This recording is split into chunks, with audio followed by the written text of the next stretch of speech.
Pues perfecto. Nada, buenas tardes a todos.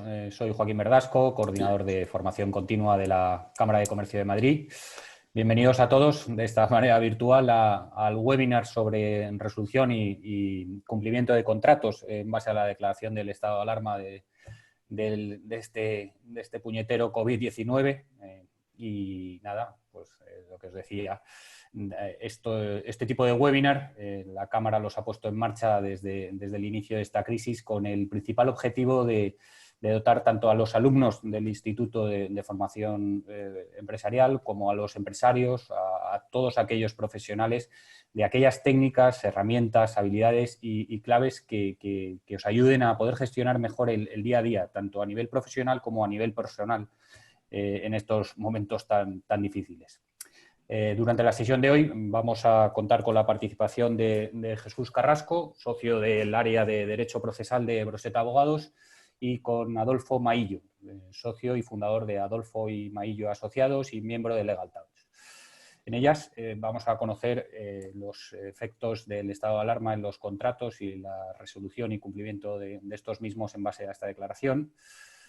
Actualmente nos encontramos, pues, como ya todos conocen, ante un nuevo escenario nunca jamás visto por ninguno de nosotros, con unos efectos tremendos, tanto jurídicos como económicos. En especial en el ámbito de las obligaciones y contratos. Para ello, en la jornada de esta tarde vamos a analizar aquellos supuestos en los que pueda exigir el cumplimiento contractual o se pueda exigir y justificar la resolución contractual. Como les decía, durante la sesión sí que les rogamos que sus micrófonos estén apagados y las cámaras también para mayor fluidez del desarrollo de la jornada. Todas las preguntas sí que sería conveniente que todas se realicen a través del chat, yo las iré recopilando y al final de la sesión, durante los últimos 30-20 minutos, yo lanzaré las preguntas y tanto Adolfo como Jesús resolverán las mismas. Pues una vez más, muchas gracias a todos y le doy la palabra a Jesús.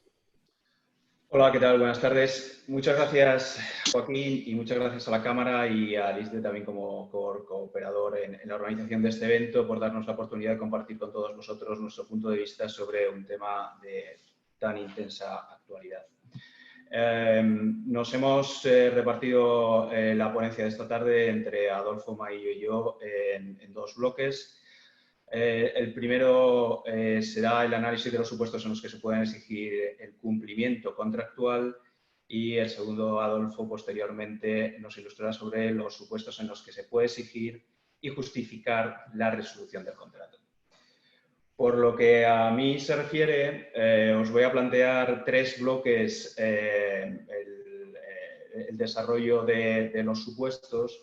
Tras una breve introducción para determinar el contexto, expondremos o analizaremos brevemente también los principios básicos que rigen los contratos entre entidades y en el ámbito jurídico privado, como son el pacta sunt servanda, la conservación de los contratos, la buena fe contractual, las excepciones de non ad implendi contractus y las obligaciones, la diferenciación entre las obligaciones de hacer y las de entregar bienes fungibles y no fungibles. Y posteriormente pasaremos a, ya que está de moda el término desescalada, sobre todo estos días, a lo que fue la escalada.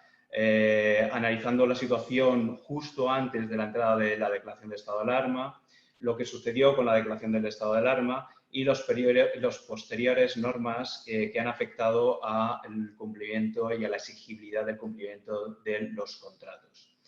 Y por último, y muy brevemente, porque la desescalada se está iniciando, pues haremos referencia a lo que puede ser y las últimas regulaciones, las más recientes regulaciones que afectan a los contratos.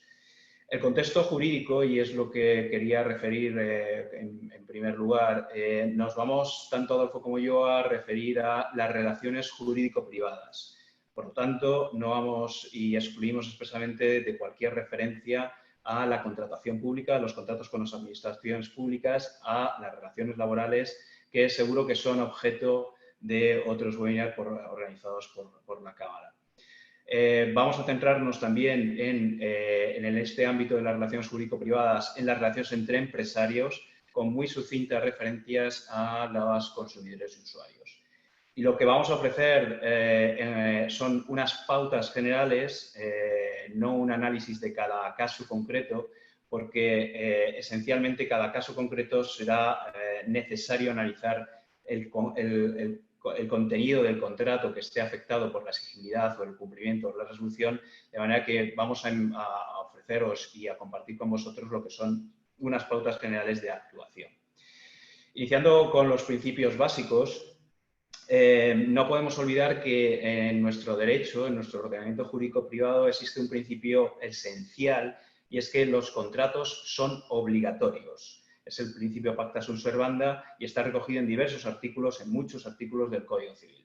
El 1089 ya dice que las obligaciones nacen de la ley y de los contratos. Fijaros que el siguiente, el 1091, equipara las obligaciones que nacen de los contratos a la ley entre las partes contratantes. Otros artículos, en 1254, establecen que el contrato existe desde que una o varias personas consienten en obligarse. En 1258, los contratos se perfeccionan y desde ese momento obligan. En 1278, también del Código Civil, los contratos serán obligatorios, cualquiera sea la forma en que se hayan celebrado. Por tanto, no podemos olvidar en todo lo que va a ser la aplicación de la normativa y cómo ha afectado a la obligatoriedad y exigibilidad de las obligaciones en los contratos entre privados, en las relaciones jurídicas privadas, que tenemos que partir de este principio esencial. Para las partes son siempre obligatorias las prestaciones que hubieran pactado.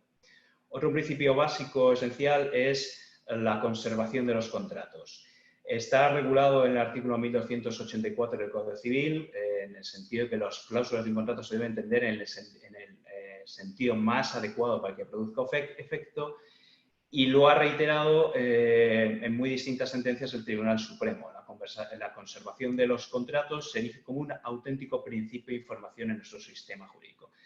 De manera que cuando nos planteemos cómo ha afectado a la situación de los contratos privados la situación del COVID-19, siempre tendremos que tener en cuenta que en lo que pretende el ordenamiento jurídico y lo que pretenden nuestros juzgados y tribunales es que los contratos permanezcan y que las obligaciones se cumplan.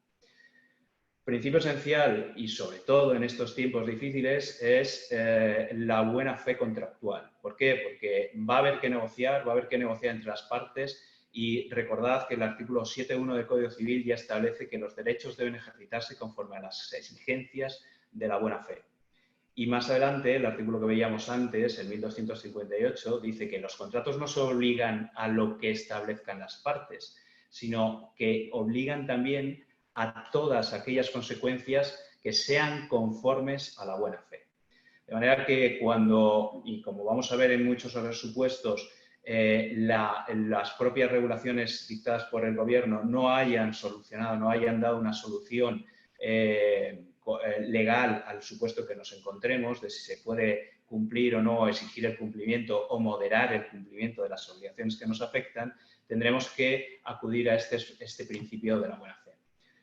Otros principios esenciales que han sido desarrollados por nuestra jurisprudencia que no podemos olvidar cuando hablamos de ejecución o exigibilidad de las prestaciones de un contrato son las excepciones non ad implenti y non rite ad implenti contractus. ¿Qué significan estos dos principios básicos de la contratación? Sobre todo cuando hablamos de obligaciones recíprocas, que solo puede exigir el cumplimiento de las prestaciones, el cumplimiento del contrato, quien está cumpliendo su parte.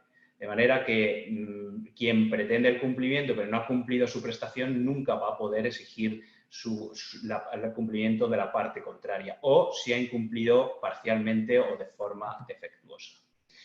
Sí que es cierto que el incumplimiento alegado debe de referirse a una obligación básica y las deficiencias que puedan alegarse tienen que tener cierta importancia. Y por último, dentro de estos principios básicos sí que me gustaría hacer una referencia a la diferenciación básica en cuanto a los tipos de prestaciones o de obligaciones que puede generar un contrato, como pueden ser una obligación de hacer, en aquellos supuestos en que la parte que está obligada al cumplimiento de la prestación tiene que hacer una prestación, hacer un comportamiento, o bien dar un bien no fungible, un bien que específicamente se realiza para esa prestación, que no puede cambiarse por otro, como puede ser, por ejemplo, una máquina en un contrato de compraventa de una maquinaria, frente a aquellas prestaciones que consisten en bienes fungibles, aquellos bienes que no son específicos de un contrato y que pueden ser intercambiables. Por ejemplo, la característica, el bien fungible más característico es el dinero. El dinero no es necesario cuando uno va a tener que pagar 2.000 euros que sean unos 2.000 euros precisos, sino que los 2.000 euros son cualquier 2.000 euros que puedas tener acceso, y si no los tienes, pues podrás tener acceso por vía de crédito, por vía de subvenciones o por vía de ayudas.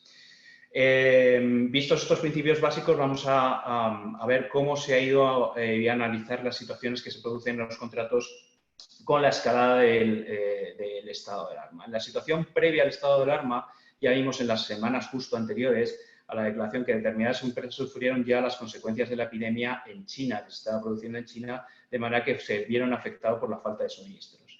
Y ahora la pregunta es, ¿las empresas españolas en esta fase previa pueden y podrían exigir el cumplimiento de los contratos de suministro? Pues en gran parte la respuesta vendrá determinada por la ley que las partes hayan elegido aplicar al contrato. Si no hay ley entre las partes, si el contrato no establecía qué ley debía regir, si la española o la china, se aplica el Convenio de Viena. Y el Convenio de Viena sí que es cierto que prevé la fuerza mayor como uno de los supuestos en los que exonera del cumplimiento. Si se están sujetos a ley inglesa, que muchos de estos contratos también están sujetos a ley inglesa, la ley inglesa es mucho más laxa y permite excluir el cumplimiento con mucha más facilidad que incluso el Convenio de Viena.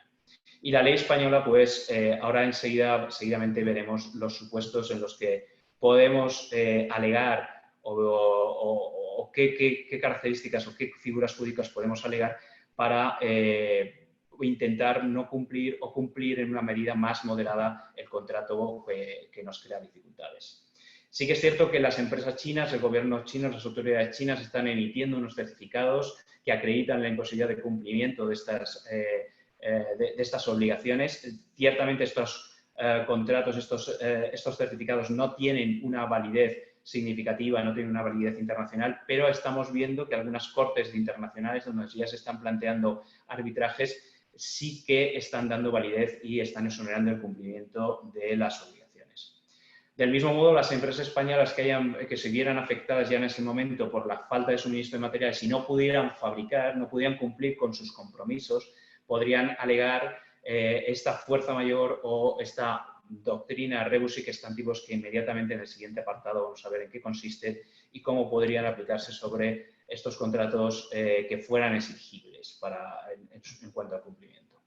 El siguiente paso en la escalada pues, fue la declaración del estado de alarma mediante el Real Decreto 463 de 14 de marzo. En síntesis, muy sintéticamente y en lo que afecta a las relaciones jurídicas privadas, a los contratos, las medidas que se adoptaron fueron la limitación a la libre circulación de personas, excepto para acudir al puesto de trabajo, compra de alimentos, farmacia, la suspensión de la actividad escolar y, esta es la verdaderamente trascendente, la suspensión de la apertura al público, no solamente del comercio minorista, la restauración, la hostelería, sino también espectáculos públicos, ocio e instalaciones deportivas. Se suspendieron los plazos procesales y se suspendió los plazos de prescripción y caducidad de las acciones. ¿Cómo afecta esto al cumplimiento de los contratos?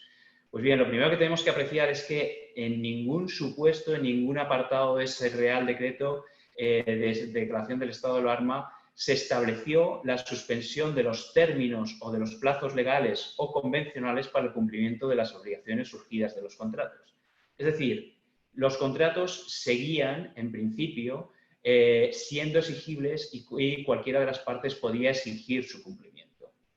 Ahora bien, aquellos contratos expresamente afectados por la suspensión de actividades cuyo cumplimiento la prestación deviniera imposible, lógicamente no podía exigirse el cumplimiento. ¿Dónde nos encontramos? ¿A qué tipo de contratos estamos haciendo referencia? Pues aquellos que supusieran, por eso hacíamos hincapié en la importancia de diferenciar en obligaciones de hacer. Lógicamente, si yo, un comercio minorista, o nos ponemos ya en un ámbito distinto, en el ámbito, por ejemplo, de los empresarios del ocio, yo como un distribuidor de cine tengo un contrato con un exhibidor, con una sala de cine, que yo preveía el fin de semana siguiente exhibir una película, estrenar una película, y el cine está cerrado, es una obligación imposible el hacer cumplir por parte del distribuidor a la sala el que se proyecte esa película. O, por ejemplo, obligaciones de dar cosas no fungibles. Pues, en el mismo supuesto, si yo tengo mi comercio cerrado, no podré hacer la entrega de materiales que tenía comprometida para una determinada fecha ya afectada por el estado de alarma. Todos los demás contratos que no estuvieran relacionados con las actividades suspendidas, se podrá exigir el cumplimiento.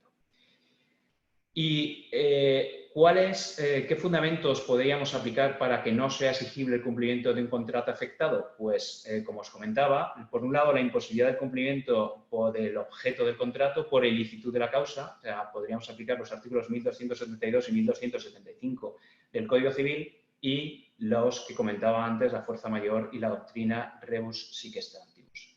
Respecto a los contratos no afectados por las actividades suspendidas, o los que estando afectados la prestación fuera económica, por aquello que decimos que la prestación económica, la de pago, siempre se va a poder cumplir, pues lo que podríamos obtener sería una modulación de las prestaciones, una modulación de la contraprestación económica, bien apelando a la autonomía de la voluntad de las partes y, como señalaba antes, a la buena fe contractual que debe presidir las relaciones jurídico-privadas, o, dependiendo del contexto y circunstancias de cada caso, aplicar los criterios de fuerza mayor o la doctrina de la cláusula rebus sic stantibus. ¿Qué es la fuerza mayor? Y a continuación veremos qué es la cláusula o de la doctrina rebus sic stantibus. La fuerza mayor está regulada en el artículo 1105 del Código Civil y establece que, fuera de los casos expresamente determinados por la ley o cuando así lo hubieran pactado las partes en el contrato, ninguna de las partes responderá de aquellos sucesos que no hubieran podido preverse o que previstos fueran inevitables. Creo que la definición del artículo 1105 encaja perfectamente, es un criterio extendido, con la situación de la epidemia actual. La epidemia actual cumple el requisito de una situación sobrevenida totalmente imprevisible e inevitable para las partes. Ahora bien, la fuerza mayor, y el artículo 1105 del Código Civil, será aplicable en los supuestos de obligaciones de hacer o de dar una cosa determinada. Más difícilmente podríamos decir que es imposible o que hay un suceso imprevisible e inevitable para aquellas prestaciones que consistan en el pago de una cantidad de dinero. Porque, insisto, el dinero, al ser una cosa genérica, está sujeta a la regla de que el género nunca perece, el dinero nunca desaparece. Quizá nos situáramos en una situación como la que se produjo en Argentina, el Corralito, en el que podríamos aplicar este supuesto. Pero entendemos, y la mayoría de la doctrina y toda la jurisprudencia en todos los tribunales está entendiendo que es preferentemente aplicable la fuerza mayor para las prestaciones de hacer o de dar una cosa determinada. En un contexto normal, esta aplicación de la fuerza mayor podría dar lugar a una suspensión temporal de la obligación a cumplir, sin responsabilidad, sin que tuviera una responsabilidad la parte que incumpla. Junto con la fuerza mayor tenemos la rebus sic stantibus. La rebus sic stantibus es una construcción doctrinal y jurisprudencial. No está hasta fecha de hoy, porque sí que ya os digo, os anticipo que hay una iniciativa bastante soportada por una parte de la judicatura, incluso para positivizar, para llevarla al ordenamiento jurídico, la doctrina rebus sic stantibus, pero hasta fecha de hoy no está regulada expresamente, sino que esa es una construcción doctrinal y jurisprudencial que es aplicable cuando se produzcan hechos sobrevenidos de carácter imprevisible que causen una grave alteración en las bases que se tuvieran en cuenta para celebrar el contrato, para celebrar el negocio, y que produzca un evidente desequilibrio en las contraprestaciones a pagar entre las partes. También entiendo, y como entiende la mayoría de la doctrina que está opinando estos días, que sí que sería aplicable esta situación por ser hechos sobrevenidos a la situación COVID-19 que nos encontramos, por ser absolutamente imprevisibles y por sí que haberse alterado las bases del negocio que se tuvieran en cuenta. Si nos ponemos en el ejemplo pues, de un contrato de alquiler de un local de negocio, el arrendatario, cuando firmó el contrato, tomó como base de la celebración del negocio el poderlo tener abierto y poder desarrollar su negocio. Ahora se ha alterado sustancialmente la base del negocio porque tiene cerrado el negocio.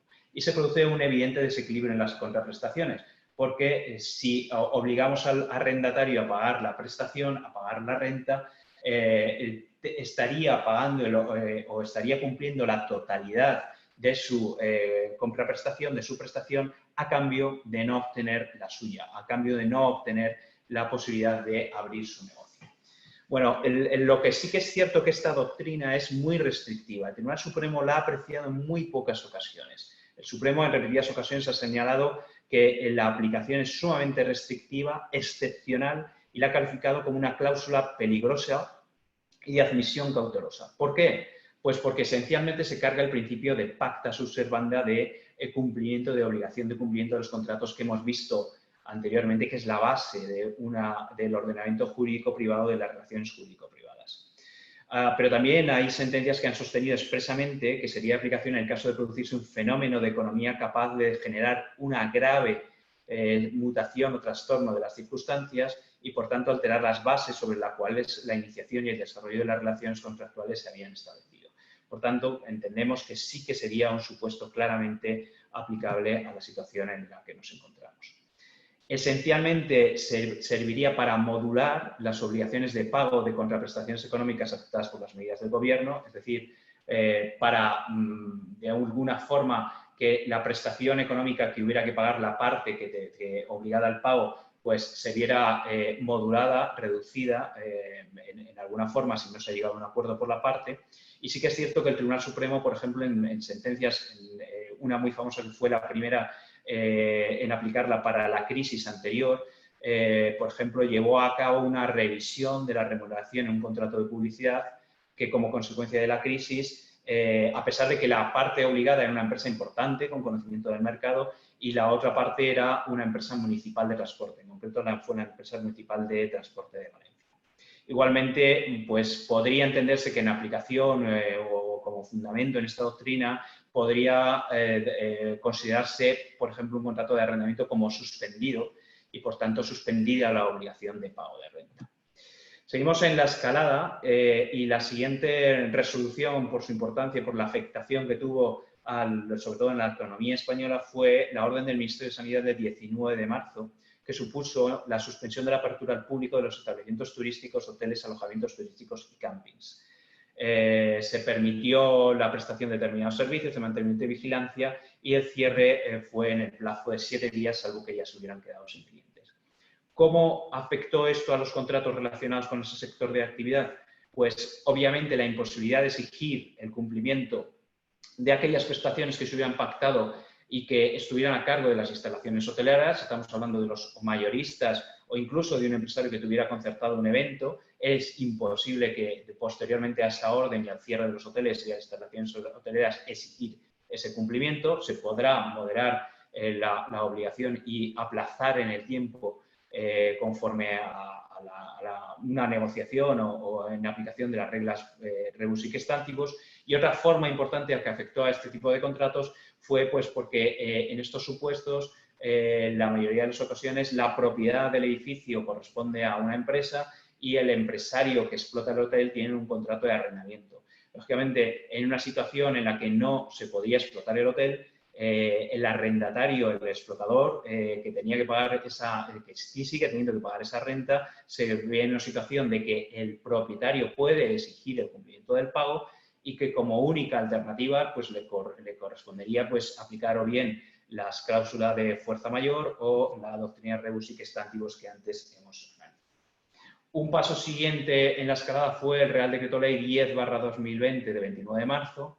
En síntesis, supuso de facto la paralización de toda la actividad económica del país de carácter no esencial. Se extendió desde el lunes 30 de marzo al jueves 9 de abril, se articuló con un permiso retribuido obligatorio para todos los trabajadores, no afectó a los autónomos y tampoco afectó a las actividades de importación y exportación de todo tipo de productos, bienes y materiales, en la medida en que no se configuraran como clave del abastecimiento o para el cumplimiento de compromisos de contratos internacionales. Esta excepción, os tengo que decir que no estaba en el propio Real Decreto Ley, sino que fue una nota interpretativa del Ministerio de Industria. Bueno, en este caso, ¿cómo afectó a los contratos? Ahora ya sí que la imposibilidad de exigir el cumplimiento de cualquier contrato de prestación que no fuera una actividad esencial fue generalizado, salvo que pudiera llevarse ese cumplimiento del contrato por medio del teletrabajo. Es decir, los abogados seguíamos teniendo la obligación de cumplir con nuestras prestaciones frente a los clientes que nos contrataban o otros sectores de las actividades que pudieran llevar a cabo esas prestaciones por medio del teletrabajo. Supuso de facto la paralización de todas las obras de construcción, toda la actividad empresarial y fabril. ¿Y cómo se reguló o cómo se articuló esa no exigibilidad del cumplimiento? De ninguna forma. No hay ninguna norma, de nuevo, en el Real Decreto Ley que establezca cómo se podía exigir o cómo no se podía exigir ese cumplimiento de las obligaciones. ¿Dónde tenemos que acudir? De nuevo, a la negociación, a la buena fe contractual, a la fuerza mayor, por ejemplo, en aquellos supuestos en los que pretendiéramos un aplazamiento del cumplimiento de la obligación. Lógicamente, si las obras no pudieron ejecutarse durante ese periodo de tiempo, lo lógico será que en aplicación de la fuerza mayor pues se extienda el plazo de finalización de la obra por el tiempo en que no pudo cumplirse, o bien en ejecución en aplicación de la cláusula rebus sic stantibus. Un nuevo paso en la escalada fue el Real Decreto Ley 11/2020, que reguló determinadas medidas con los arrendamientos urbanos para uso de vivienda habitual, y en concreto estableció una prórroga obligatoria y automática en todos los contratos de arrendamiento de vivienda habitual cuya vigencia finalice o durante la declaración del estado de alarma o durante los 2 meses siguientes a que finalice el periodo de alarma. Siempre que lo solicite el arrendatario, el arrendador, ya sea una persona física, una persona jurídica, un empresario, una pyme, tiene la obligación de prorrogar automáticamente hasta 6 meses el contrato, en las mismas condiciones que venía desarrollándose el contrato. Por tanto, es otra situación de no exigibilidad de una cláusula que podía determinar la terminación del contrato. Para arrendatarios de vivienda habitual que se encontraran en una situación de vulnerabilidad, también podrán solicitar al arrendador, cuando éste sea una empresa o entidad pública de vivienda o un gran tenedor, entendido como aquel al que sea titular de más de 10 inmuebles urbanos y tenga una superficie construida o tenga una superficie construida superior a 1.500 metros cuadrados, el aplazamiento temporal del pago de la renta. Solo el aplazamiento. No puede solicitar la reducción de la renta. Puede solicitarla, pero no es obligatoria para el arrendador. El plazo para solicitarlo, inicialmente el Real Decreto estableció 1 mes, pero recientemente por Real Decreto de 28 de abril se ha establecido una ampliación a 3 meses. Y bueno, pues ¿cuál son la afectación que tiene sobre los contratos? Pues salvo que las partes hayan llegado a un acuerdo distinto, cuando el arrendatario, siempre que se cumplan esas condiciones que hemos visto, se le notificara una solicitud por parte del arrendatario, tiene que elegir o bien en reducir al 50% del importe de la renta durante la duración del estado de alarma prorrogable durante 4 meses siguientes, o bien puede otorgar una moratoria en el pago de rentas durante el mismo periodo de hasta 4 meses, que se pagarán mediante fraccionamiento durante al menos 3 años, las rentas aplazadas. Cuando los arrendatarios se encuentren en situación de vulnerabilidad, pero el arrendador no sea un gran tenedor, puede solicitarlo, pero la adopción o no de esta medida es absolutamente potestativa para el arrendador. Por tanto, el arrendador puede exigir el cumplimiento del contrato en arrendamiento de vivienda para todos aquellos contratos de alquiler en los que el arrendatario no se encuentra en situación de vulnerabilidad, e incluso en aquellos supuestos en que, aun cuando el arrendatario se encuentra en tal situación y el arrendador no sea un gran tenedor. De nuevo, soluciones, pues la negociación, la buena fe contractual o la aplicación de, o bien, en este caso más bien, la rebus sic stantibus para tratar de moderar la renta de los alquileres. Un paso más fue el Real Decreto Ley 15/2020, el paso más en la escalada, y este afectó a los arrendamientos para uso distinto de viviendas. Y en este caso, para los supuestos en los que fueran los arrendadores grandes tenedores, los que hemos visto anteriormente, y los arrendatarios fueran autónomos y pymes que cumplan determinados requisitos, podrán solicitar al arrendador una moratoria en el pago de rentas durante el periodo que dure el estado de alarma y 4 meses más. El arrendador está obligado a aceptarla solo en estos supuestos y las rentas aplazadas se fraccionan durante los 2 años siguientes y siempre dentro del plazo de duración del contrato. Si el arrendador no es un gran tenedor, se podrá solicitar la moratoria, pero no es obligatorio para el arrendador. Y en ambos supuestos no se aplicarán cuando las partes hayan alcanzado un acuerdo distinto. Bueno, esto supone que en el caso que se trate de autónomos y pymes que cumplan estas características, pues que su actividad se haya visto suspendida o cuando la facturación del mes natural anterior al que se solicita el aplazamiento se haya visto reducir al menos un 75% en relación con la facturación de la media mensual del trimestre en referencia al año anterior, pues que el arrendador se ve compelido o obligado a aceptar esta moratoria. En ambos supuestos, el arrendador puede incluso disponer de la fianza para el caso del aplazamiento y la obligación consecuente del arrendatario de reponerla en el plazo de un año. Solamente en estos supuestos el arrendador está obligado a aceptar la moratoria. En los demás supuestos, el arrendador puede exigir el cumplimiento del contrato y, de nuevo, habrá que apelar a la buena fe contractual, a la negociación y a la cláusula rebus sic stantibus para poder ver moderada esta obligación de pago. Por último, y muy sucintamente para dar paso ya a mi compañero Adolfo, en la desescalada, que se ha iniciado pues, recientemente y yo creo que a nivel jurídico con el Real Decreto Ley 16/2020 de 28 de abril, que en lo que afecta muy someramente a las obligaciones y al cumplimiento de la ejecución de los contratos, pues se ha establecido una serie de medidas que afectan a los juzgados y tribunales y en concreto se ha establecido una tramitación preferente para todos aquellos procedimientos judiciales derivados de reclamaciones de los arrendatarios por la no aplicación de la moratoria que hemos visto, prevista legalmente, o de la prórroga obligatoria del contrato. Y asimismo se ha previsto que se podrán transformar los órganos judiciales que estén pendientes de entrar en funcionamiento, todos aquellos pues, que ya están programados que entren en funcionamiento, en órganos judiciales que conozcan exclusivamente de procedimientos asociados al COVID. Esta es una posibilidad que agilizaría en cierto modo todas las reclamaciones, el aluvión de reclamaciones que preveemos los abogados que se van a producir. Precisamente por eso, porque como conclusión podemos llegar a la situación o a decir que la situación es de una absoluta incertidumbre y que en realidad durante todo el periodo que dure el estado de alarma y en esta desescalada por fases que nos anuncian, lo que se va a atender es a aplicar todos estos principios generales porque no existe una norma jurídica que establezca una previsión para la posibilidad de o bien incumplir o bien cumplir moderadamente o una moderación en el cumplimiento de las prestaciones.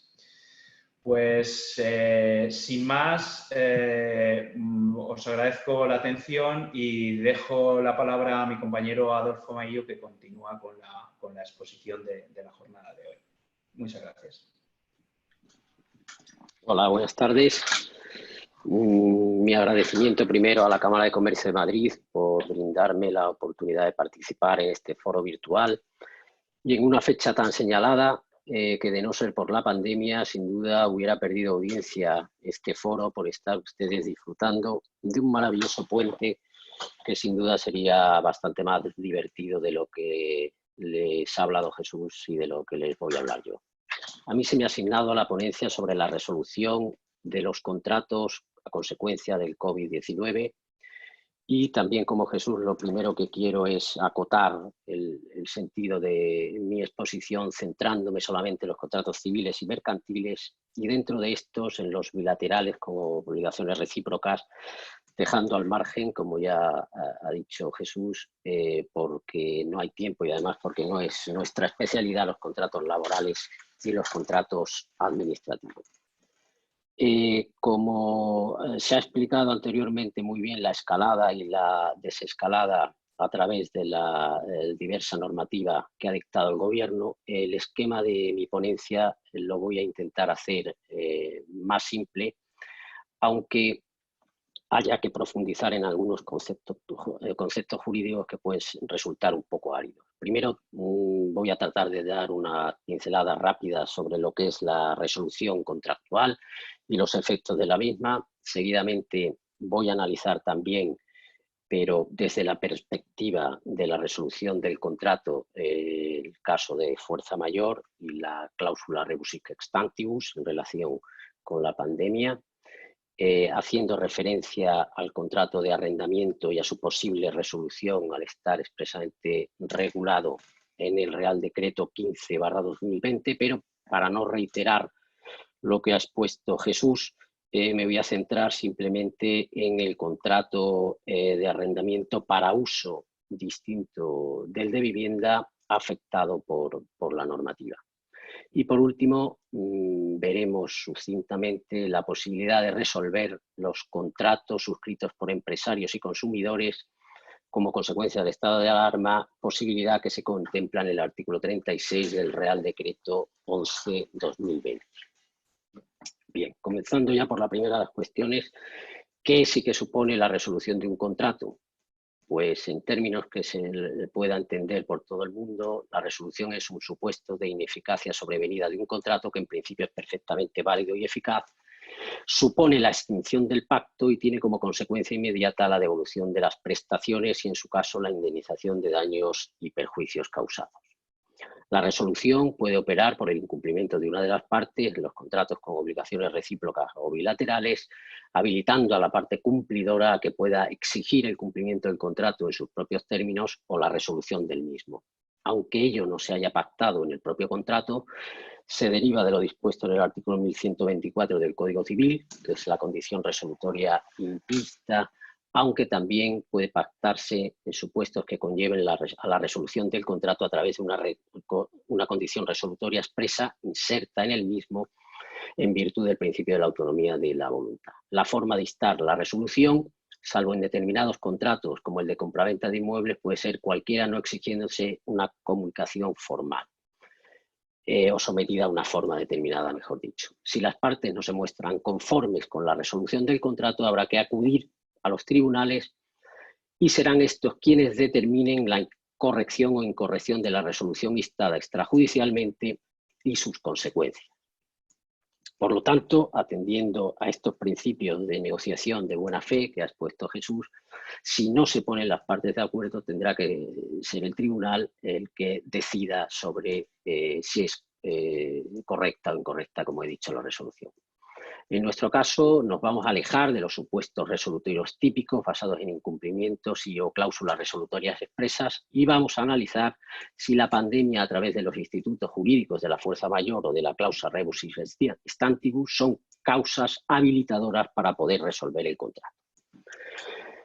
En segundo lugar, y hecha esta pequeña introducción sobre lo que es la resolución contractual y las consecuencias, vamos a ver si la pandemia del COVID-19 como supuesto de fuerza mayor y en aplicación de la cláusula rebus sic stantibus y qué incidencia tiene en la resolución del contrato. ¿Es la pandemia del COVID-19 un supuesto de fuerza mayor o sirve de base para la aplicación de la cláusula rebus? Pues realmente lo que impide el cumplimiento de las prestaciones del contrato en la mayoría de los casos no es la pandemia en sí, sino es la legislación que dicta el gobierno para intentar paliar sus efectos.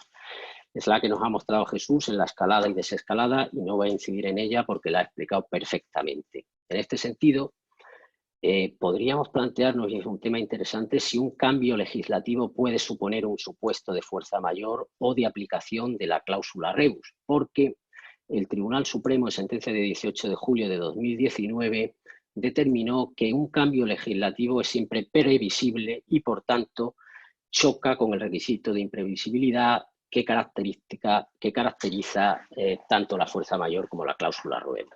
Si bien ese caso analizado en la sentencia que he citado era completamente distinto, pues se refería al marco regulatorio de las energías renovables, además en el ordenamiento jurídico francés que incidía directamente en contratos celebrados en España. Entiendo que el caso de la pandemia generada por el COVID-19, las medidas adoptadas, pese a suponer cambios normativos, derivan directamente y traen causa única y eficiente de una situación excepcional que aflora de modo abrupto, que es inevitable, imprevisible e irresistible, y por lo que dichos cambios legislativos producidos por la pandemia pueden incardinarse dentro de la aplicación de la fuerza mayor y de la cláusula rebus. Antes de entrar en el contenido que también ha sido expuesto, y me limitaré a hacer unas pinceladas de la fuerza mayor y de la cláusula rebus, pues también voy a hacer una pequeña mención al principio de conservación del contrato, al pacta sunt servanda, que es una locución latina que se puede traducir como lo pactado obliga, y como ha dicho Jesús, tiene reflejo en varios artículos del ordenamiento jurídico. En concreto en el 1091, que dice que el más general, las obligaciones que nacen de los contratos tienen fuerza de ley entre las partes y deben cumplirse a tenor de los mismos.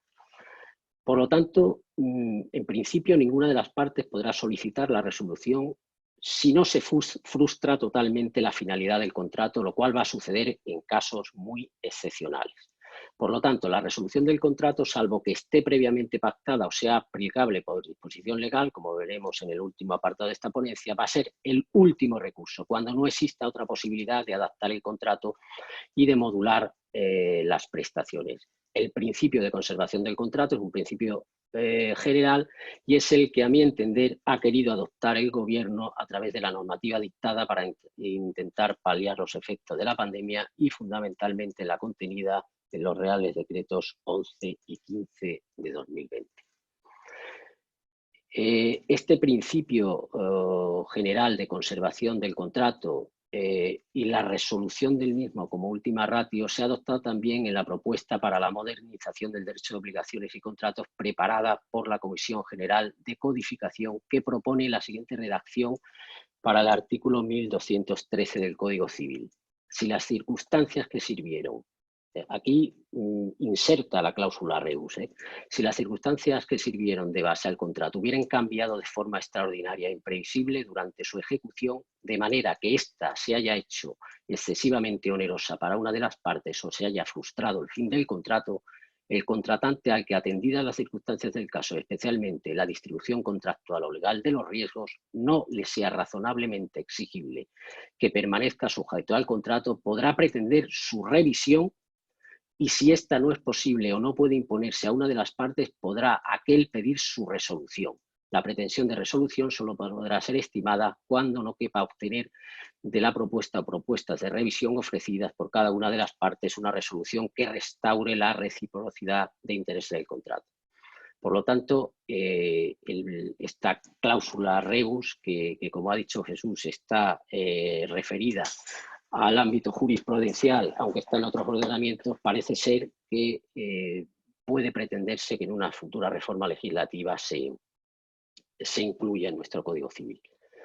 La fuerza mayor, vamos a analizar la fuerza mayor también muy someramente porque ya nos la ha descrito. El concepto de fuerza mayor, que también es aplicable al caso fortuito, se compone de dos elementos diferenciados. El elemento objetivo, esto es la imposibilidad sobrevenida de la prestación, ya sea total o parcial, un suceso inevitable e imprevisible, y el elemento objetivo, que es la no imputabilidad de tal imposibilidad junto a la ausencia de dolo o culpa. La esencia es, por tanto, la falta de nexo causal entre la conducta del deudor y el incumplimiento. Está regulada, como se nos ha dicho, en el artículo 1105 del Código Civil, y el efecto fundamental es la extinción de la obligación, quedando el deudor liberado de su cumplimiento, pero además queda exento también de la responsabilidad por ese incumplimiento. Sin embargo, el propio 1105 del Código Civil, en su primer inciso, prevé dos especialidades, supuestos en los que el deudor sí responde del incumplimiento. Primero, en los casos que expresamente esté contemplada en la ley, y en los casos en que así lo declare la obligación. ¿A qué tipo de obligaciones se le puede aplicar la fuerza mayor? Pues como se ha dicho anteriormente, la fuerza mayor puede ser aplicada como excepción al cumplimiento de las obligaciones de hacer, no tanto a las de naturaleza dineraria. En este sentido, hay una sentencia del Tribunal Supremo de 19 de mayo de 2015 que no aplica la fuerza mayor a las deudas pecuniarias por imposibilidad sobrevenida por tratarse de una obligación genérica. Las consecuencias jurídicas de la fuerza mayor pues es que el deudor se ve exonerada de responsabilidad por el incumplimiento. Ahora bien, cabe preguntarse, y respecto a la resolución del contrato, si el deudor queda exonerado en virtud de la fuerza mayor y ya no se puede cumplir la prestación, ¿qué sentido tiene mantener vivo el contrato? Yo entiendo que ninguno. Yo entiendo que ninguno, y si se da este caso concreto, el contrato se podía resolver por fuerza mayor. En cuanto a la cláusula rebus sic stantibus, pues también, como se nos ha dicho, esta figura no aparece regulada en nuestro ordenamiento. Se ha perfilado por la jurisprudencia en algunos ordenamientos, como el francés o el alemán, sí aparece, pero sí que hay unas pinceladas en el Código Civil vigente, y en concreto en el artículo 1575 del mismo. Ese artículo, que nos puede servir de guía, dice que el arrendatario no tendrá derecho, se refiere a arrendamientos rústicos, de fincas rústicas, dice el arrendatario no tendrá derecho a rebaja de la renta por esterilidad de la tierra arrendada o por pérdida de frutos provenientes de casos fortuitos ordinarios, pero sí en caso de pérdida de más de la mitad de frutos por casos fortuitos, extraordinarios e imprevistos, salvo siempre el pacto especial en contrario. Entiéndese por casos fortuitos extraordinarios el incendio, guerra, la peste, la inundación insólita, langosta, terremoto u otro igualmente desacostumbrado y que los contratantes no hayan podido racionalmente prever.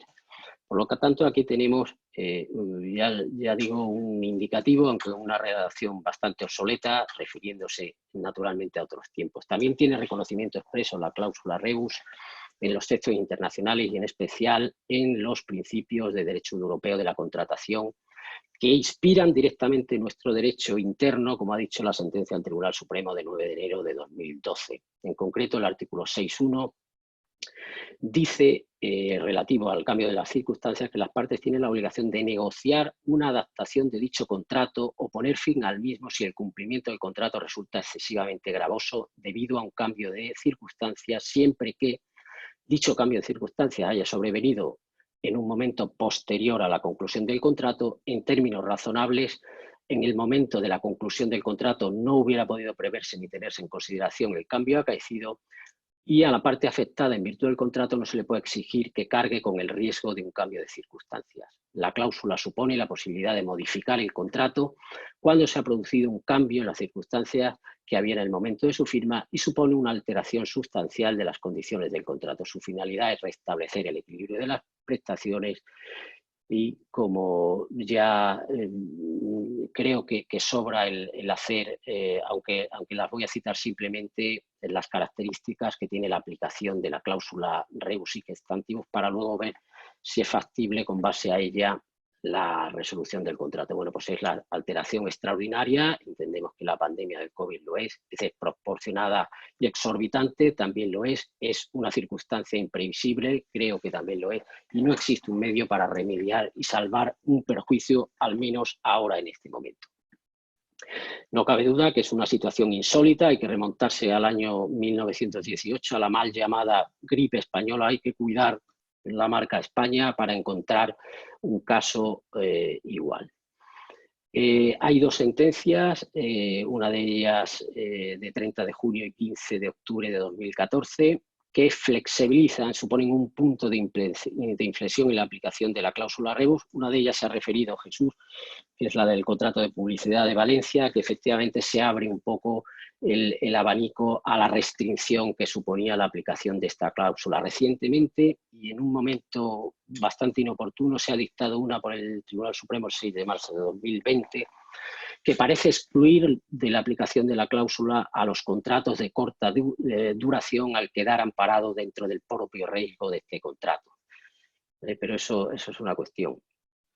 Yo estimo, sin embargo, que esta sentencia no puede aplicarse al caso, y efectivamente no ha tenido en cuenta la pandemia, porque hay que estar más que a la duración del contrato, al tiempo que media entre la perfección y la consumación del mismo. Y dado que esta pandemia afloró de una manera abrupta y no progresiva, entiendo que la cláusula debe aplicarse a los contratos de tracto único que pueden resolverse analizando el caso concreto y dependiendo de las circunstancias del mismo. Un contrato de corta duración que podría aplicarse con base en la cláusula rebus la resolución sería, por ejemplo, un contrato de alquiler mensual que ya no pudiera cumplirse en otra fecha, sino que fuera para este mes concreto en que ha cogido el estado de alarma y se ha ordenado el cierre del establecimiento. Evidentemente, ese contrato pues se tendría que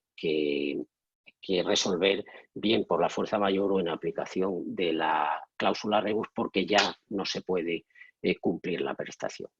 Hay un tema importante relacionado con este asunto de la fuerza mayor y la cláusula rebus, que es la previsión de los riesgos en el propio contrato. ¿Quién asume los riesgos? Entonces, no cabría aplicar en principio la cláusula rebus y sí, por tanto, la resolución contractual si la propia ley o el contrato atribuyen el riesgo a uno de los contratantes. Lo dice, entre otras muchas sentencias, la del 5 de abril de 2019. No hay, por tanto, cambio de circunstancias, sino simplemente una circunstancia prevista en el contrato. La asunción de los riesgos del contrato puede venir expresamente determinada en el mismo o derivarse de la propia naturaleza del contrato. Y digo esto porque ha existido en este corto espacio que llevamos, aunque se está haciendo muy largo, del estado de alarma, una polémica doctrinal interesante que se incardina directamente con la posibilidad de resolver el contrato, y me refiero al contrato de arrendamiento afectado por el decreto. El profesor Carrasco Perea, catedrático de Derecho Civil, tiene una tesis que dice que quien alquila no traslada al arrendatario nunca el riesgo de la falta de uso futuro, porque el arrendador está obligado, entre otras cosas, a proporcionar continuadamente al arrendatario el uso útil de la cosa, que a diferencia de la posesión pacífica del comprador, nuestro Código Civil llama muy apropiadamente el goce pacífico en el artículo 1544, apartado tercero. Y dice, les pongo un ejemplo que se remonta a los tiempos del digesto. Alquilé un cuarto a un pulidor de lentes para cuyo trabajo necesitaba mucha luz natural. El vecino, haciendo uso de su derecho y sin extralimitación alguna, levantó una pared en su finca y el pulidor ya no dispuso de la luz que requería. El arrendador, aunque sin su culpa, ha dejado de prestar el goce útil conforme al uso destinado, por lo que no podrá cobrar la renta y, tratándose de una contingencia no temporal, el pulidor puede resolver. Pues bien, en mi humilde opinión no estoy de acuerdo con esto, porque lo que pretende esta teoría es que el arrendador no traslada nunca el riesgo del contrato al arrendatario, sino que siempre tiene la obligación de proporcionarle el goce pacífico y útil del local. Y digo que no estoy de acuerdo con esta opinión porque los riesgos que el arrendador de un local mantiene durante toda la vigencia del arrendamiento son los propios del objeto arrendado, que impidan el goce pacífico por el arrendamiento. Usted no puede abrir su negocio porque el decreto se lo prohíbe, pero sigue teniendo la posesión del inmueble arrendado, que es a lo que obliga la ley al arrendador. A esa idea responde evidentemente el artículo 26 de la Ley de Arrendamientos Urbanos. El riesgo no puede extenderse a la utilidad que el arrendador obtenga del local arrendado. El artículo 1554 tercero no habla de goce útil,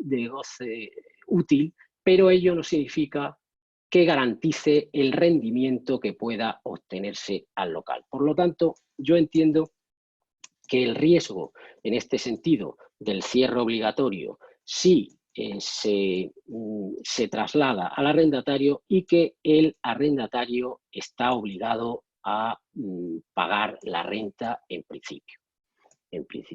El 1554 dice expresamente que el arrendador está obligado a mantener al arrendatario en el goce pacífico del arrendamiento por todo el tiempo del contrato.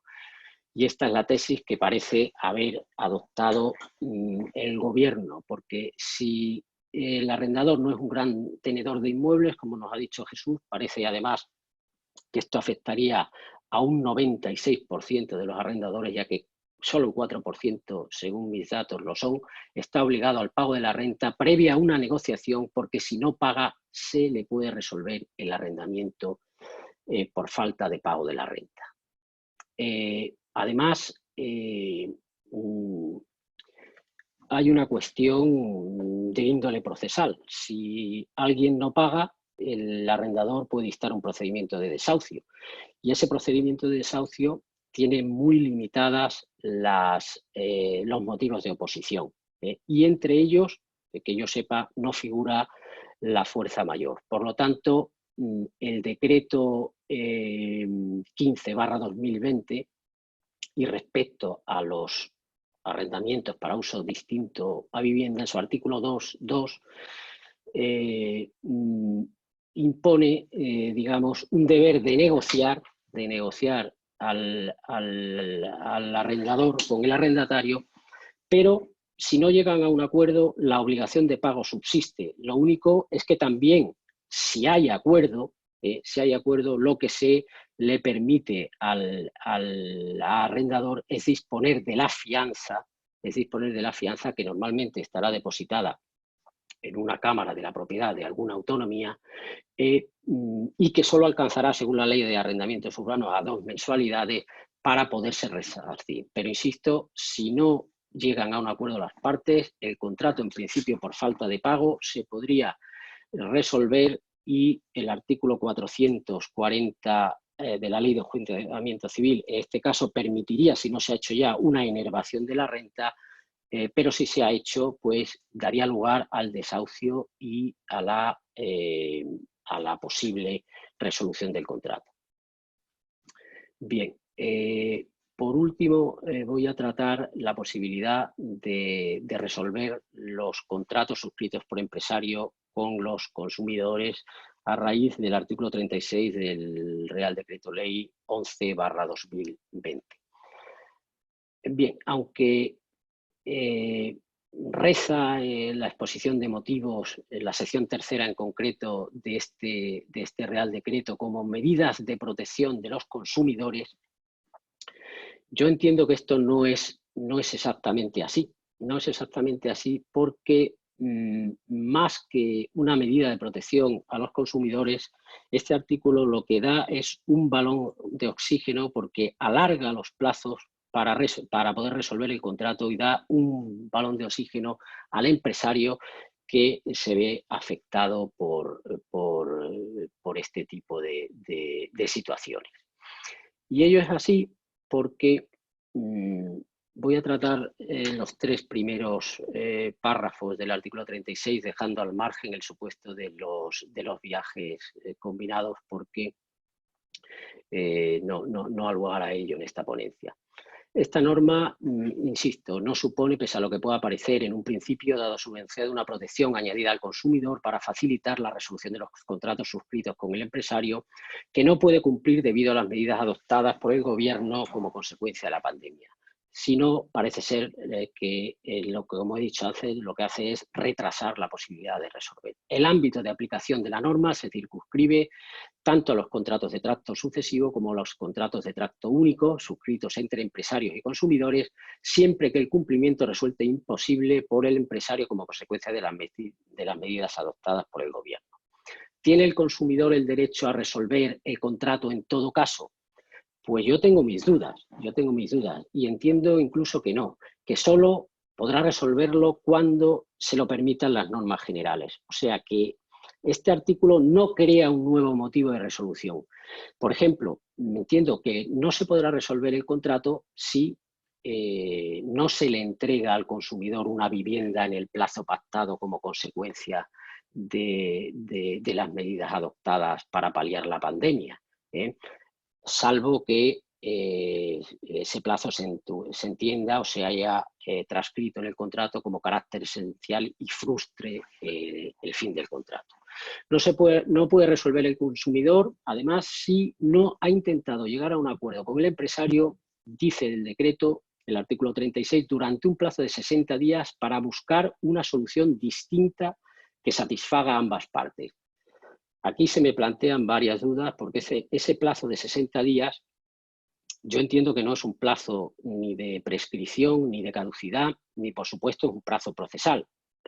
Por lo tanto, si no es un plazo de prescripción ni de caducidad ni procesal, no está suspendido por el estado de alarma. ¿Desde cuándo empieza a contar ese plazo de 60 días que obliga el decreto a las partes para negociar? Pues yo entiendo que desde que se produzca el incumplimiento por parte del empresario, lo cual puede llevar a dificultades muy importantes si el empresario pues tiene el establecimiento cerrado. ¿Cómo se puede contactar con él para iniciar esa negociación? Es un tema que puede resultar complejo. Pero puede y seguro que se deben pues dar casos que esa negociación sí se pueda establecer y habrá que apurarla, según mi criterio, para que pueda empezar el nuevo plazo de 14 días para resolver el contrato. Quiere decir que aunque las partes digan desde un principio, lleguen a contactar y digan que efectivamente no llegan a ningún acuerdo, tendrían que esperar esos 60 días y a partir de ahí empezaría el plazo de 14 días establecido en el decreto, que ese sí es un plazo de prescripción, entiendo, y ese plazo sí estaría suspendido para poder resolver el contrato. ¿Cuáles son los efectos de la resolución que contempla el artículo 36? Pues en esencia es la devolución del precio, aunque al empresario se le permite retener los gastos en los que hubiera podido incurrir. La orden del Ministerio de Abril de 2020 creo que se refiere solo a los gastos originados por el reembolso. Sin embargo, hay quien piensa que esta retención de gastos podría ir incluso contra el artículo 21 y el 66 bis 3 del texto refundido de la Ley para la Defensa de los Consumidores, ya que aquí se habla de un reembolso total del precio sin facultad para efectuar retención alguna de gastos. Ello pudiera ir también contra las directivas comunitarias de 2011 y de 2019 en materia de consumidores, que también hablan de un reembolso total del precio. El apartado tercero del artículo 36 habla de la resolución de los contratos de tracto sucesivo en los que el empresario no puede cumplir, como por ejemplo en el caso de una academia, de gimnasios, etc. Si el consumidor no acepta, puede resolver este tipo de contratos también de tracto sucesivo. ¿Es necesaria en este tipo de contratos de tracto sucesivo también apurar el plazo de 30 días para poder resolver? Entiendo que sí, porque se refiere a los contratos de tracto sucesivo en el apartado 3 del artículo 36 y aunque no dice nada de esa negociación de 60 días, creo que hay que remitirse al apartado 1 y probar, instar, intentar esa negociación para que pueda luego empezar a correr el plazo de 14 días para resolver. Los efectos de la resolución de este tipo de contratos pues son los típicos del tracto sucesivo. El consumidor tiene que pagar solo los servicios prestados y si ha pagado más y no ha recibido el servicio, pues naturalmente podrá pedir su reembolso y la resolución del contrato.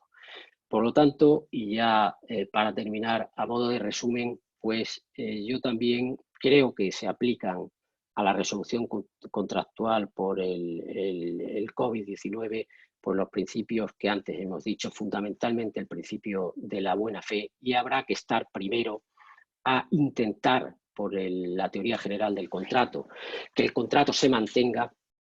Si no es posible, si el cumplimiento resulta imposible y se frustra el fin del contrato, siempre actuando de buena fe, pues no quedará más remedio que instar la resolución del mismo y la casuística pues, es de lo más variada. Serán al final los tribunales quienes decidan si esa resolución se atiene a derecho y qué consecuencias tiene. Nada más. Muchas gracias.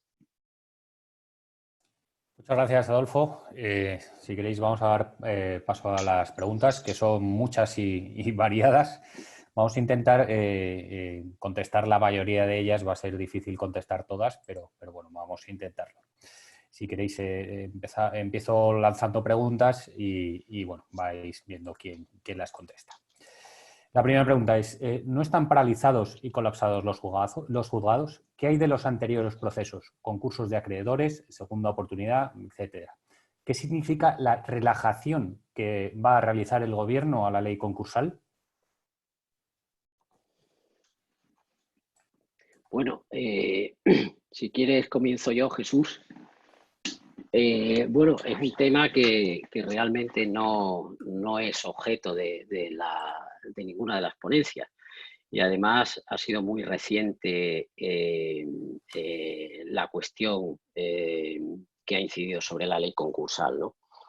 Principalmente yo entiendo que la relajación a la que se refiere esta pregunta se materializa en que el deudor que esté, o la empresa o la persona física que esté en situación de insolvencia me refiero a efectos concursales, que es que no pueda atender el cumplimiento normal de sus obligaciones, pues con la ley concursal normal está obligado a presentar el concurso de acreedores en el plazo de 2 meses, porque si no puede incurrir en responsabilidad, se puede calificar incluso por el incumplimiento de ese plazo el concurso de acreedores como culpable, con las consecuencias que de ello deriva.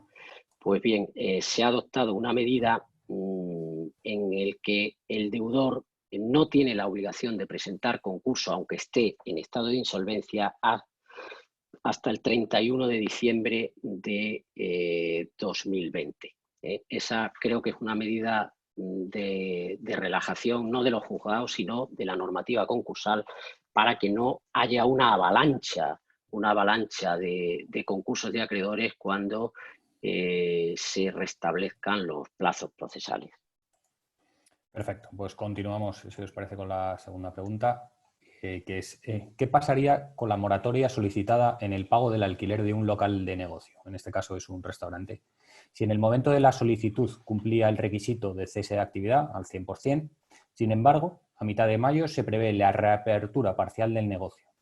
Se extingue el derecho a la moratoria y hay que notificarlo de forma perceptiva al propietario.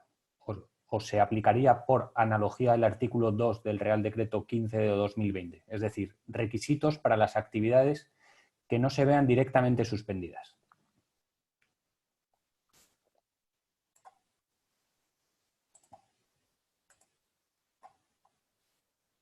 Espera, vamos a activar, perdona Jesús, que tenías el audio apagado.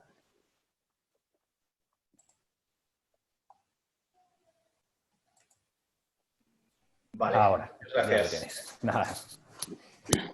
Bueno, contestando a la pregunta que nos formula, lo que dice el Real Decreto es que la moratoria del pago de rentas se prorroga durante el periodo que dure el estado de alarma, que de momento todavía estamos en el estado de alarma y no sabemos si se va a prorrogar. Otra cosa es que el sábado podamos salir a correr, pero seguimos en estado de alarma, y 4 meses más.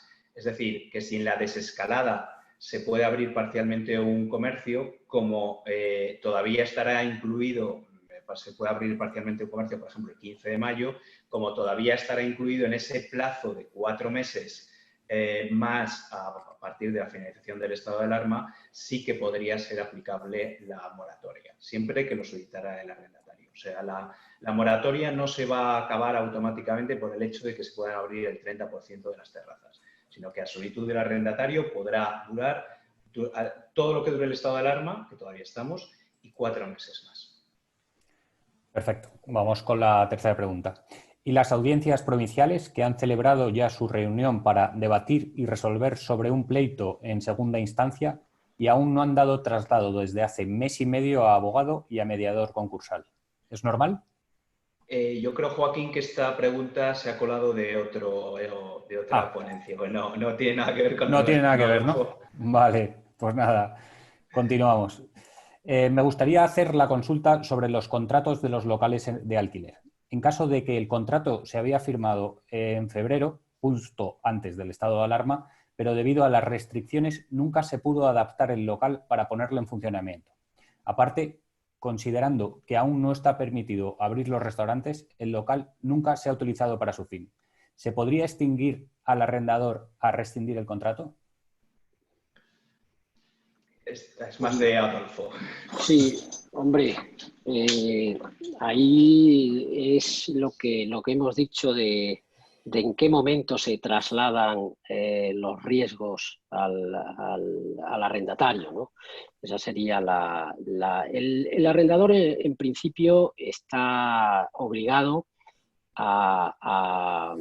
digamos, a poner a disposición el local para su goce pacífico y útil.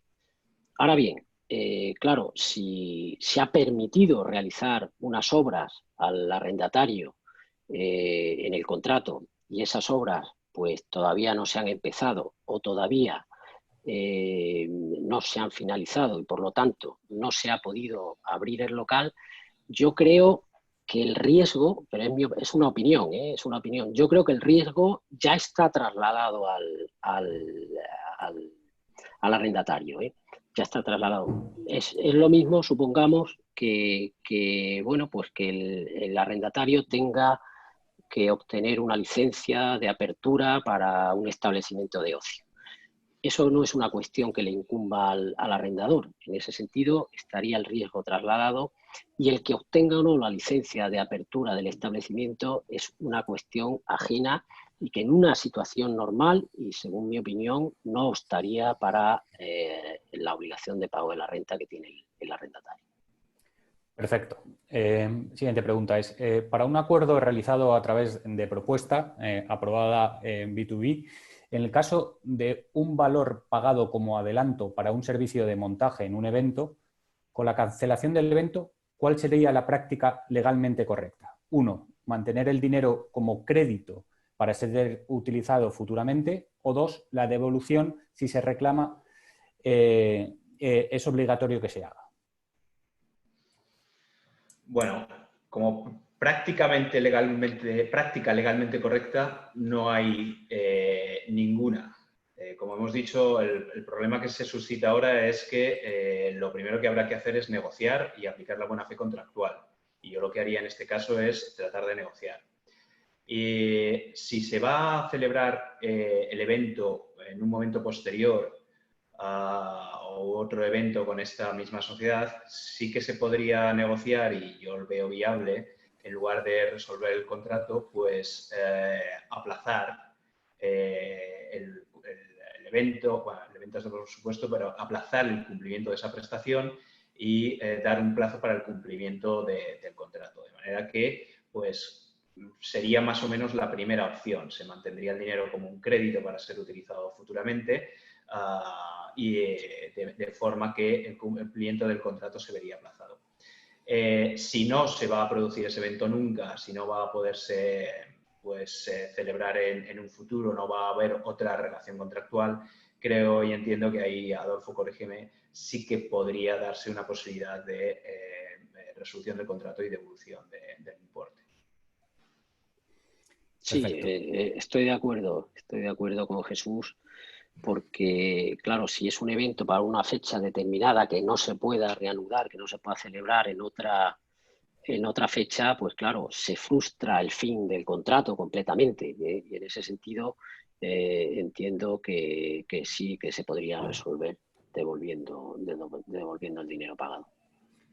Perfecto. Vamos con la tercera pregunta. Rebus sic stantibus da lugar a la renegociación de los términos del contrato, pero partimos de la buena fe de las partes y que finalmente haya acuerdo.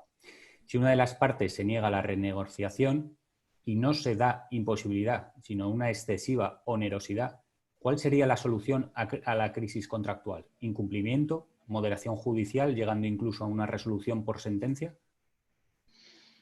Pues sí, desgraciadamente no cabe otra posibilidad que, si no hay posibilidad de negociar, si hay transigencia por una de las partes, pues acabaremos en un juzgado.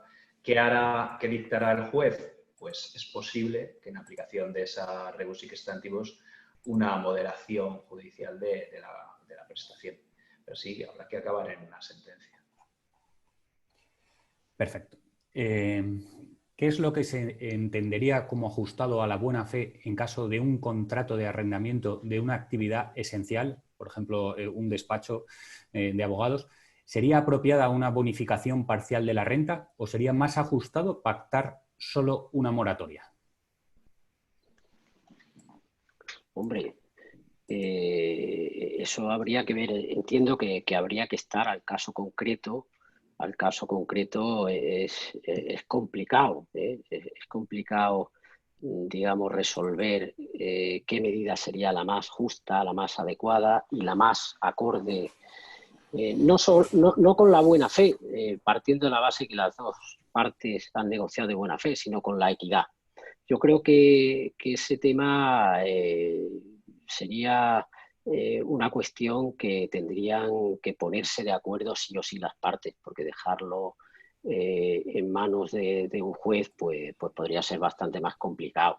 Y si ya se trata de qué fórmula cojo, si la de rebajar la renta o una moratoria, entiendo que si se parte de esa base, de esa base de negociación, sería una muy, muy mala solución llegar al juzgado para ver qué fórmula sería la adecuada. Perfecto. El plazo de 2 años para el pago de las mensualidades del periodo de alarma se mantiene aun si la durabilidad del contrato es menor. ¿En qué condiciones? ¿Acuerdo particular entre las partes?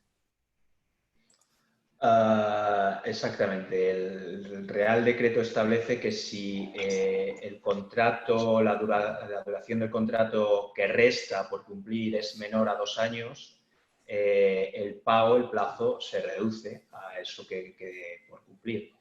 Y lo lógico, no se establece un criterio en el Real Decreto, lo lógico es que se prorratee por meses, pero también lo lógico es que pues, se llegue a un acuerdo sobre particulares entre las partes. Si no existiera acuerdo, se prorratearía entre los meses que queden de duración del contrato.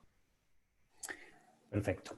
¿De qué herramientas podría disponer el arrendatario de un local de negocio, creo que es un restaurante, que cumple con los requisitos del Real Decreto, pero el arrendador se niega a negociar y no acepta el 50% de la renta, exigiendo la cuantía íntegra o el desahucio? Hombre, pues yo creo que ahí, claro, si no hay acuerdo, y el arrendador no es gran tenedor, pues la cuestión es complicada porque de momento los juzgados están cerrados, pero insisto en que el arrendador podría instar, si no se le paga la renta, un juicio de desahucio por falta de pago, que el juicio de desahucio, aunque la ley de enjuiciamiento civil no lo diga, pero supone, como es lógico, la resolución del contrato. Como he dicho en la exposición, ahí al arrendador siempre le cabría,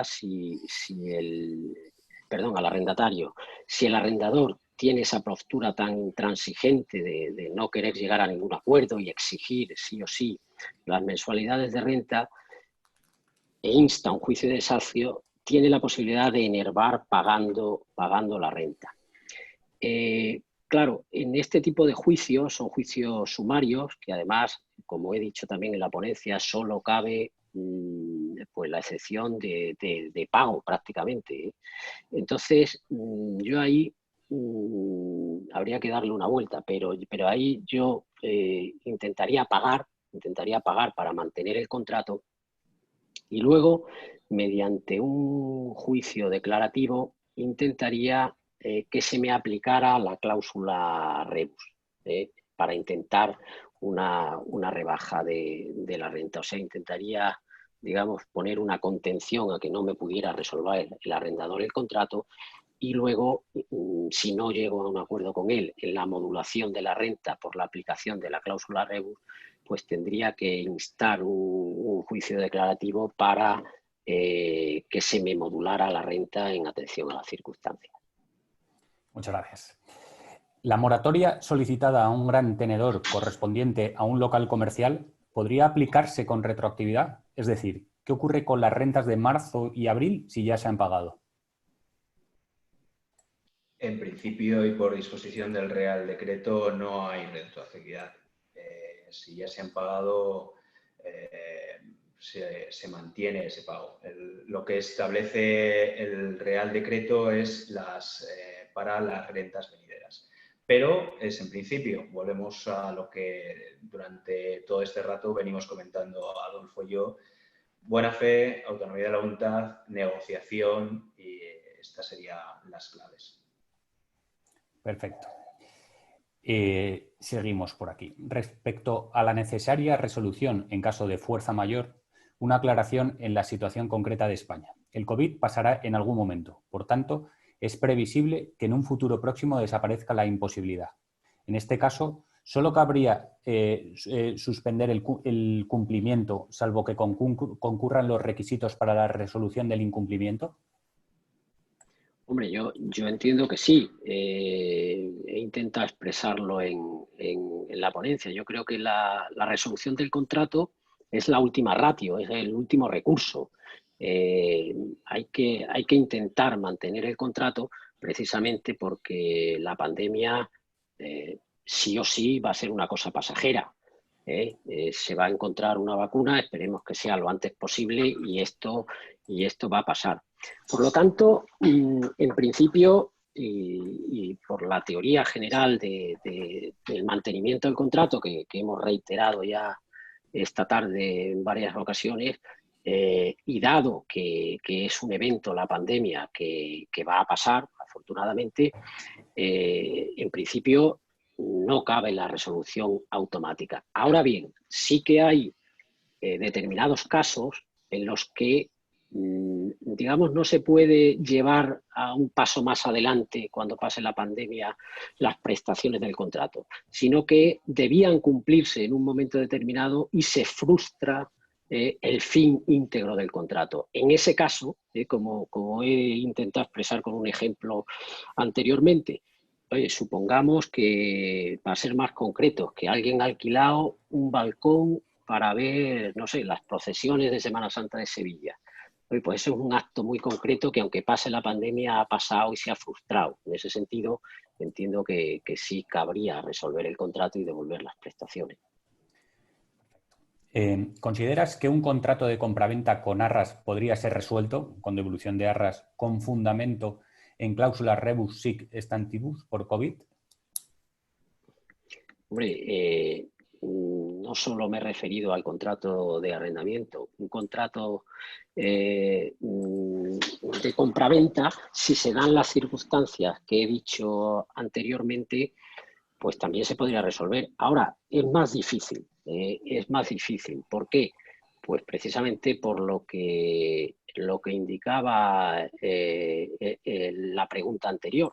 El contrato de compraventa de arras es un contrato en que media un tiempo entre la perfección y la consumación del contrato. Claro, cuanto más largo sea ese tiempo que media entre la perfección y la consumación, más fácil es mantener el contrato, precisamente por el carácter pasajero de la pandemia. Por lo tanto, habría que ver qué circunstancia concreta impediría el no poder consumar por la pandemia o por el estado de alarma, mejor dicho, en este momento determinado el contrato de compraventa. No sé, se me podría ocurrir algún caso, pues no lo sé, porque en este momento concreto no tuviera el comprador la financiación adecuada para hacer frente al pago del precio de la compraventa. Y entonces podría entenderse que se podría resolver el contrato y perder las arras. No sé si ese supuesto se puede dar, porque las entidades financieras en principio están abiertas y, que yo sepa, pues siguen concediendo préstamos.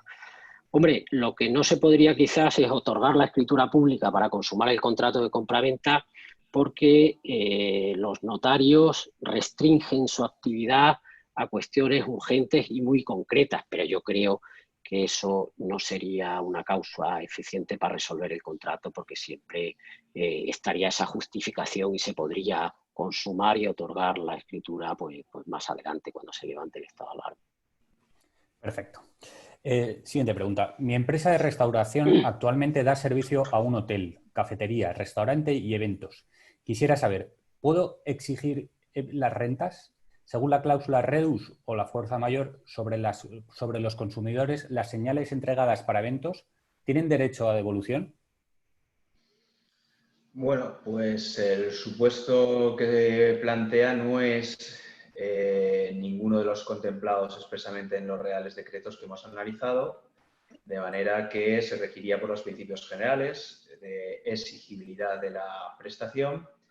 Y ahí, a continuación, hay que decir que, claro, lógicamente, pues la buena fe, el negociar y, en todo caso, yo creo que aquí sí que habría un margen bastante claro para aplicar la rebus sic stantibus y solicitar una moderación de esa prestación para los servicios de cafetería o restaurante.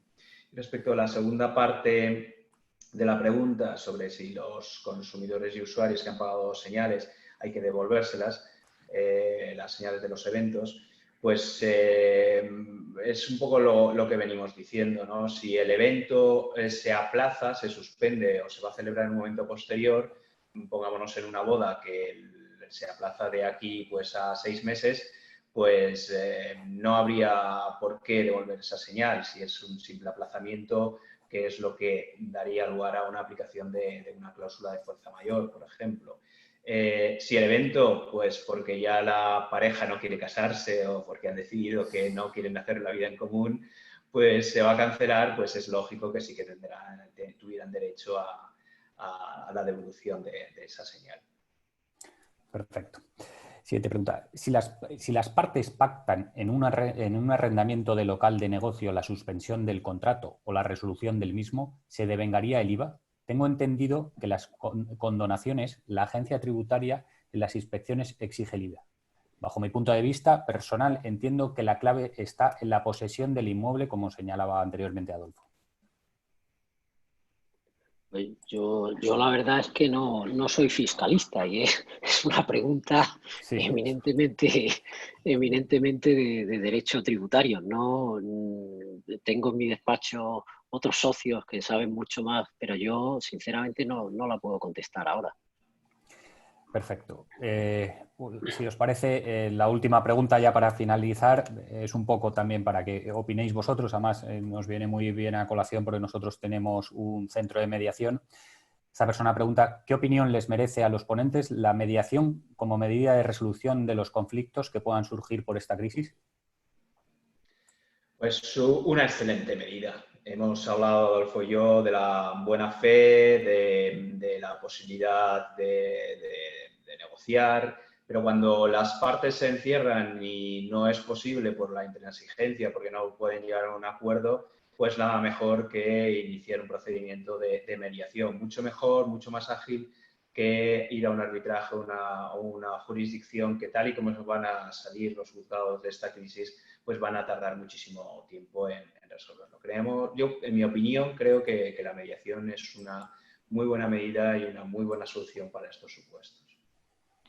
Yo también lo creo y creo que aunque las medidas que ha adoptado el gobierno pues son muy criticables y la redacción en muchos casos deja bastante que desear, pero sí que el espíritu que conllevan todas las resoluciones que han dictado es intentar que las partes se pongan de acuerdo conforme a los principios de la buena fe. Es más, viene, como he dicho en la ponencia, incluso de ese intento de negociar cuando hay una imposibilidad de cumplir derivado de un evento de este tipo, como es la pandemia, pues viene incluso en los textos internacionales y en la propia Comisión de Codificación de intentar introducirlo, no ya que se interprete como se está haciendo ahora por la jurisprudencia, sino de intentar introducirlo en un texto legal. Por lo tanto, ante ello, si las partes no se ponen de acuerdo, no se logran poner de acuerdo en acudir a la mediación, me parece un remedio extraordinario. ¿Por qué?